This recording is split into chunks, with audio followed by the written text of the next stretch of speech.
अस्सलाम वालेकुम। आज मैं आप लोगों के साथ बहुत ही मज़ेदार बिस्किट की रेसिपी शेयर करने जा रही हूँ और आज इस रेसिपी के दौरान हम बहुत ही अहम बातों का खुलासा करेंगे। अब देखिए, हर चीज़ हर घर में मौजूद नहीं होती, तो अगर कोई चीज़ नहीं है तो हम उसकी जगह क्या करें, तो इन सारी बातों का जवाब आज आपको इस रेसिपी में मिलने वाला है। और आज आप यहाँ से बिस्किट बनाना तो सीख के ही जाएंगे। तो चले जल्दी से रेसिपी को स्टार्ट करते हैं। सबसे पहले हमने एक बर्तन लेना है और अब इसमें पहला इंग्रेडिएंट जाएगा 100 ग्राम मक्खन। अब जैसा कि मैंने बोला था, अगर मक्खन अवेलेबल नहीं है तो टेंशन नॉट, इसकी जगह आप आधा कप घी का इस्तेमाल कर सकते हैं, जो वनस्पति घी होता है। लेकिन अगर मक्खन इस्तेमाल करें तो मक्खन नरम होना ज़रूरी है।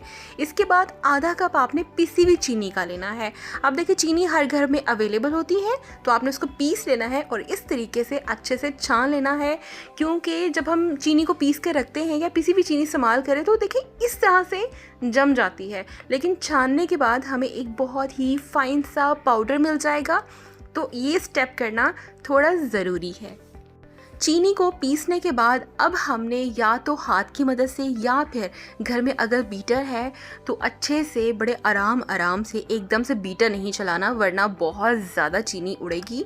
तो बड़े आराम से हल्के हल्के पहले आपने बीटर ऑन करना है, और अगर हाथ से कर रहे हैं तो भी बेस्ट है, लेकिन आपने तब तक इसको बीट करना है जब तक ये अच्छा सा फ्लफ़ी नहीं हो जाता। अब यहाँ पर मैं एक अंडा इस्तेमाल कर रही हूँ। अगर आप एग को स्किप करना चाहते हैं तो टोटली स्किप कर सकते हैं, फिर उसमें आपको बनाना एसेंस की भी ज़रूरत नहीं पड़ेगी। अच्छा, अगर आप एग यूज़ कर रहे हैं तो अच्छे से इसको मिक्स करें, क्योंकि एसेंस हमने इसलिए डाला है ताकि अंडे की स्मेल ना आए। तो अच्छे से बीट करने के बाद अब हम इस्तेमाल करते हैं मैदा। अगर आप अंडा इस्तेमाल कर रहे हैं तब आपने 1.5 कप मैदा इस्तेमाल करना है, लेकिन आहिस्ता आहिस्ता करके। हमने पहले 1 कप मैदा अच्छे से छान लिया है। यहाँ पर भी छानने का मकसद सिर्फ यही है कि अगर इसमें कुछ है तो वो निकल जाए, या और फिर इसके अलावा हमें एक फाइन सा पाउडर मिल जाए। अच्छा, यहाँ पे मैंने छान लिया है। अब मैं चम्मच के साथ इसको मिक्स करूँगी। चम्मच के साथ मिक्स करने का फ़ायदा ये है कि मेरे हाथ बहुत ज़्यादा गंदे नहीं होंगे। 1 कप जब अच्छे से मिक्स हो जाएगा मैदे का इस तरह से, तो हमने फिर आधा कप मैदा और शामिल करना है, और ये सिर्फ उसी सूरत में है जब हम एक अंडा शामिल कर रहे हैं।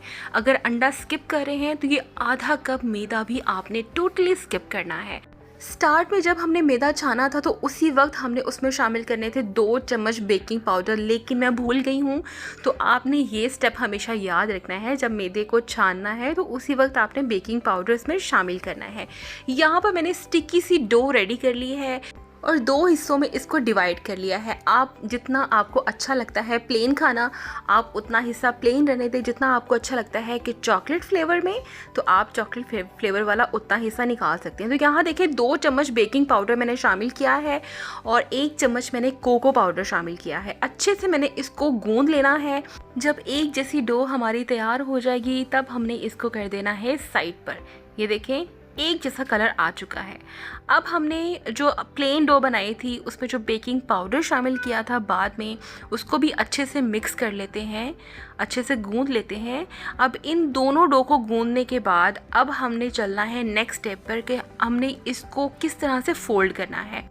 यहाँ मैंने फॉइल पेपर इस्तेमाल किया है और इस तरह से इसको फैला रही हूँ, लेकिन अगर आपके पास फॉइल पेपर ना हो तो घर में मौजूद कोई भी जिप-लॉक बैग या फिर जिन शॉपर्स में आपकी सब्जियाँ आती हैं, फ्रूट्स आते हैं, आप उन शॉपर्स को भी कट करके इस तरह थोड़ा सा बड़ा साइज़ में कर लें और इसी टेक्निक से आपने फ़ोल्ड करके बेलना है। इससे बस बेलना आसान हो जाएगा और जो डो है वो बेलने पर स्टिक नहीं होगी।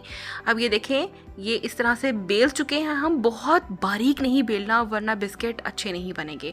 अब इसको साइड पे कर देते हैं। अब दूसरी डो को भी सेम इसी तरह से हमने बेल लेना है।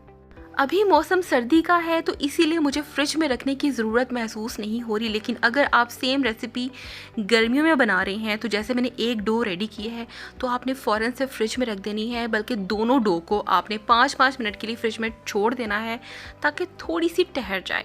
अच्छा, हमने इसको भी उसी टेक्निक से बेल लिया है। ये देखें, अब क्या करना है, अब इन दोनों डो को आपस में हमने कुछ इस तरह से चिपका देना है। पहले इसको खोल लेते हैं और अब एक दूसरे के ऊपर इस तरह से रखना है और इसको इस तरीके से हमने फोल्ड करना स्टार्ट करना है। ये देखिए बड़े हल्के हल्के हाथों से, बहुत सॉफ्ट है तो बड़े आराम से ये फोल्ड हो जाएगी। इस तरह से हमने इसको आराम आराम से फोल्ड कर देना है।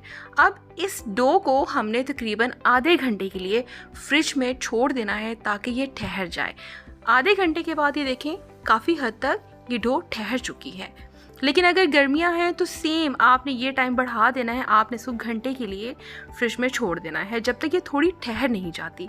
इसके बाद हमने इसकी कटिंग कुछ इस तरह से करनी है।